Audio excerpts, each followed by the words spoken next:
Halo teman, salam kopi tanpa gula. Oke, kali ini saya memperlihatkan sebuah bonsai kelapa usia sekitar 6 bulan ya. 5 ke 6. Nah, jadi di sini daunnya belum pecah, teman-teman. Nah, di sini saya akan mengajarkan cara untuk melakukan penyayatan tanpa melukai pelepah bagian dalamnya, tanpa alat bantu ya. Nah, ini dia, kebetulan ini yang original, jadi sudah tembus akarnya di bawah ya. Nah, tentunya teman-teman harus memiliki pisau yang kecil seperti ini ya. Jika teman-teman menggunakan cutter itu mungkin terlalu besar, atau menggunakan pisau dapur itu juga terlalu besar. Jadi itu bisa rentan untuk melukai pelepah bagian dalamnya. Jadi gunakan pisau yang kecil seperti ini. Nah, ini kita tahap pembersihan pelepah yang sudah di luar ya. Nah, jadi tekniknya seperti ini teman-teman. Nah, saat teman-teman mendapatkan bagian tapis yang mau disayat, lalu teman-teman tarik ini, jangan diberi tekanan ke bawah, tapi dipotong sedikit demi sedikit tanpa melakukan penekanan ke arah pelepah bagian dalam. Nah, jadi dengan demikian dia tidak akan luka di sininya. Nah, tetapi jika teman-teman melakukan penekanan terlalu dalam, dia akan menembus pelepah bagian ini, tengahnya. Jadi dia akan seperti luka gores. Keesokan harinya biasanya dia sudah berwarna merah, teman-teman. Nah, biasanya ada bisa menggunakan alat, jadi dimasukkan di bagian dalam, jadi seperti tandalan. Nah, jadi itu bisa juga digunakan. Tapi di sini kita tanpa menggunakan alat ya.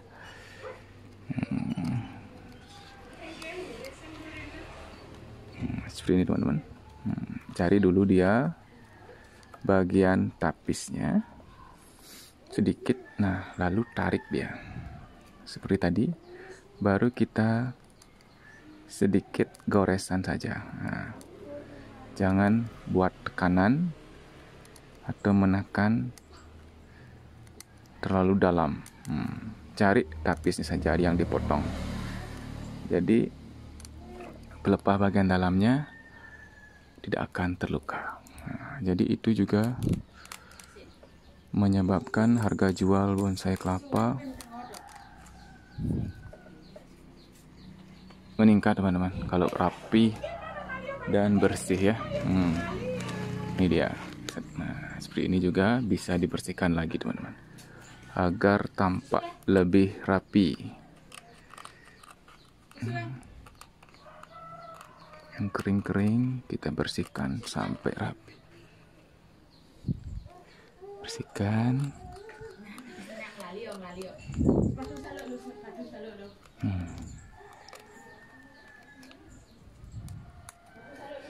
Jadi kebanyakan saya melihat masih banyak yang melakukan penyayatan sampai luka di bagian pelepah dalamnya. Jadi agak susah ya. Jadi nilai seninya juga akan berkurang. Terus nilai jualnya juga bisa di nego-nego karena alasan tidak rapi dalam penyayatan. Kemarin saat pameran di Karangasem sempat dicacat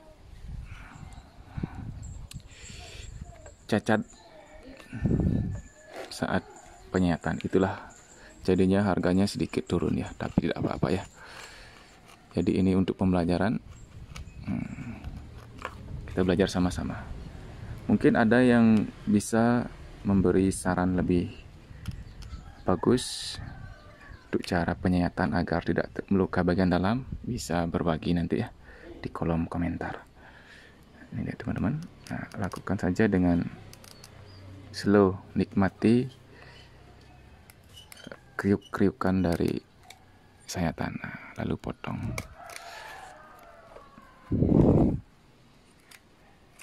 Biasanya yang punya pisau sayat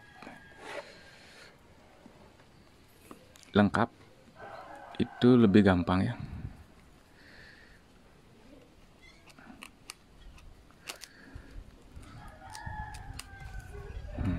Seperti ini. Lalu ini bisa dilekuk-lekukkan teman-teman dengan pelan dan hati-hati ya, agar dia tidak patah ya. Jika teman-teman mempunyai banyak waktu, teman-teman bisa melekuk-lekukkan pelepah ini agar dia mau ke samping. Jika teman-teman minim waktunya, teman-teman bisa mengikat pelepah ini menggunakan tali. Nah, ini dia. Kita lakukan penyayatan lagi. Nah, biasanya di bagian ini dia akan rentan, teman-teman.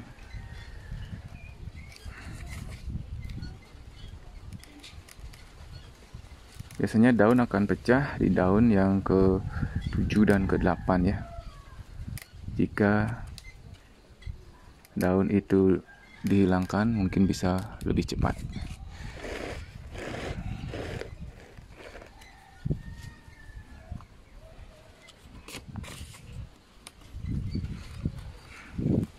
Walaupun saya sudah sering melakukan penyayatan seperti ini, terkadang juga bisa terjadi potel, teman-teman.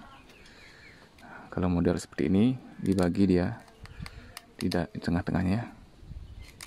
Baru kita potong pelan-pelan.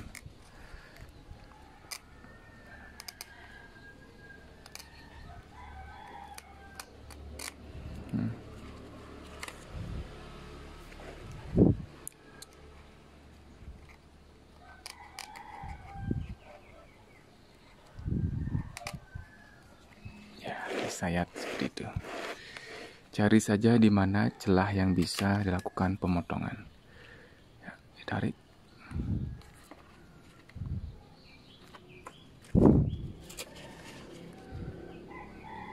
Nah, saat melakukan penarikan ini, jangan terlalu keras teman-teman, karena ini sangat rawan ya. Di bagian ini paling rawan sebenarnya. Di tunas terakhir, 2 terakhir ini. Dilakukan saja seperti ini.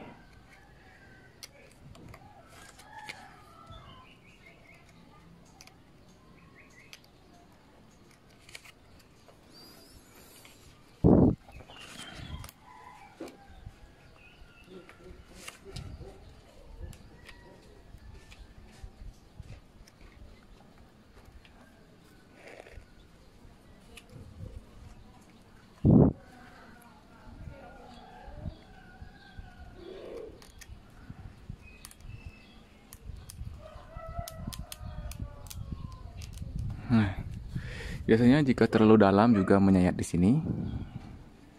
Nah, daun di bagian dalam di tunas terakhir ini bisa terluka.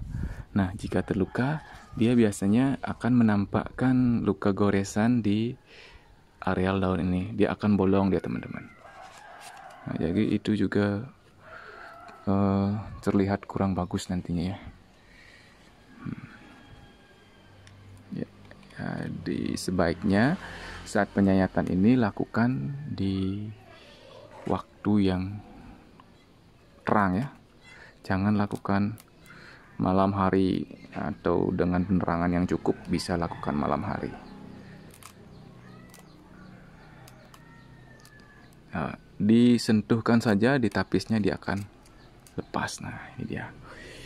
Ini hal wajib yang dilakukan untuk mendapatkan daun yang kerdil ya. Nah, seperti ini teman-teman. Dilekukkan saja sedikit. Nah, jadi dia akan bersih tanpa ada luka sayatan.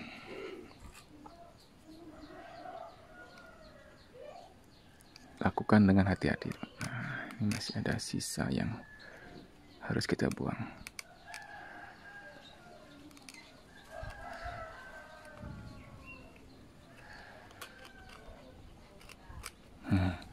rapi ya, tidak ada goresan, luka, bekas sayatan. Nah, bagaimana teman-teman? Sudah mengerti bagaimana caranya agar tidak ada luka gores pada pelepah bonsai kelapa, teman-teman. Nah, sekian saja video kali ini, semoga bermanfaat. Jangan lupa di subscribe dan di share ke teman-teman kalian agar teman-teman kalian tahu bagaimana cara menyayat daun agar tidak terluka pelepahnya. Terima kasih.